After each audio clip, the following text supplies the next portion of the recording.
Hi hello friends అందరికీ నమస్కారం. ఈరోజు ఈ వీడియోలో తల్లికి వందనం రెండో విడత పథకానికి సంబంధించిన డబ్బులను ఎప్పుడు విడుదల చేస్తారు, అలాగే చాలామంది స్కీమ్ ఎలిజిబిలిటీ చెక్ చేసేటప్పుడు వివరాలు కనిపించకపోవడం లేదా అన్సాటిస్ఫైడ్ స్టేటస్ రావడం జరుగుతుంది.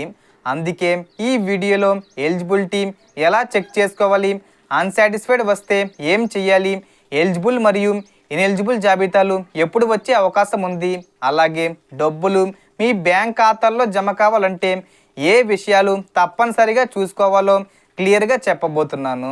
వీడియోని ఎక్కడ కూడా స్కిప్ చేయకండి ఫ్రెండ్స్, అండ్ వర్డ్ చూడండి. వీడియోని స్టార్ట్ చేసే ముందు మీకు ఒక స్మాల్ రిక్వెస్ట్ ఫ్రెండ్స్.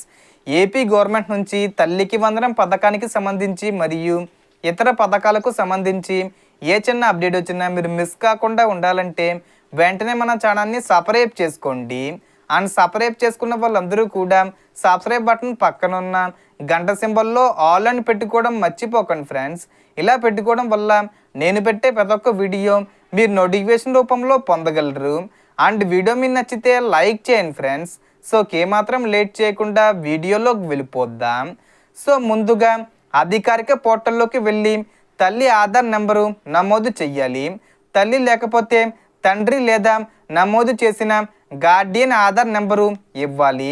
తర్వాత తల్లికి వందనం పథకాన్ని ఎంపిక చేసి 2026-27 సంవత్సరాన్ని సెలెక్ట్ చేసి గెట్ డీటెయిల్స్పై క్లిక్ చేయాలి. ఆధార్కు లింక్ అయిన మొబైల్కు వచ్చే ఓటీపీ నమోదు చేసి క్యాప్చా ఎంటర్ చేసి వెరిఫై చేయాలి. ఆ తర్వాత మీ వివరాలు, కుటుంబ వివరాలు మరియు స్కీమ్ ఎలిజిబిలిటీ కనిపిస్తాయి. అక్కడ చూపించే అర్హత ప్రమాణాలను జాగ్రత్తగా పరిశీలించండి.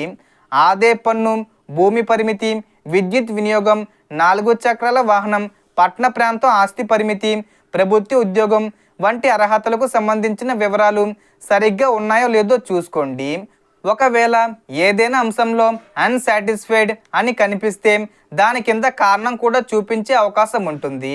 మీరు నిజంగా అర్హులమే అయినా పొరపాటున అన్సాటిస్ఫైడ్ వచ్చినట్లయితే ఎలిజిబుల్ మరియు ఇనెలిజిబుల్ జాబితాలు విడుదలైన తర్వాత ప్రభుత్వం గ్రీవియన్స్ నమోదు చేసుకునే అవకాశం ఇవ్వవచ్చు. అప్పుడు సంబంధిత సచివాలయంలో అవసరమైన ఆధారాలతో దరఖాస్తు చేసుకోవచ్చు.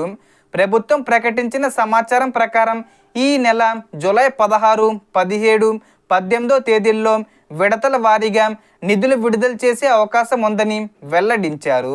ప్రస్తుతం అధికారిక జాబితా విడుదల కోసం వేచి ఉండాలి.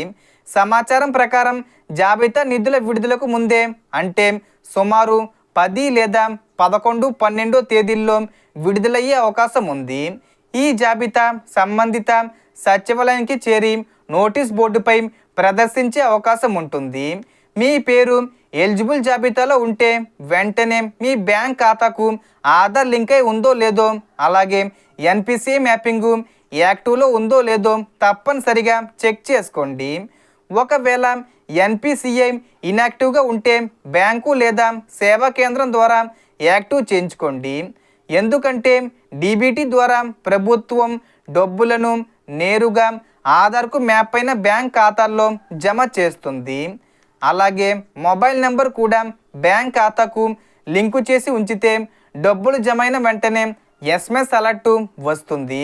ప్రస్తుతం అందుబాటులో ఉన్న అధికారిక సమాచారం ఇదే. కొత్త సమాచారం లేదా అధికారిక జాబితా విడుదలైతే వెంటనే మీకు అప్డేట్ అందిస్తాను. ఇప్పుడు మీ అభిప్రాయం చెప్పండి. మీ ఎలిజిబిలిటీ చెక్లో సాటిస్ఫైడ్ వచ్చిందా లేదా అన్సాటిస్ఫైడ్ వచ్చిందా? అలాగే మీ జిల్లా పేరు కామెంట్ చేయండి. మీ ప్రాంతానికి సంబంధించిన తాజా అప్డేట్లు కూడా మీకు అందిస్తాను. So total information friends. మీకు ఈ వీడియో నచ్చితే లైక్ చేయండి, షేర్ చేయండి అండ్ సబ్స్క్రైబ్ చేసుకోండి. Thanks for watching.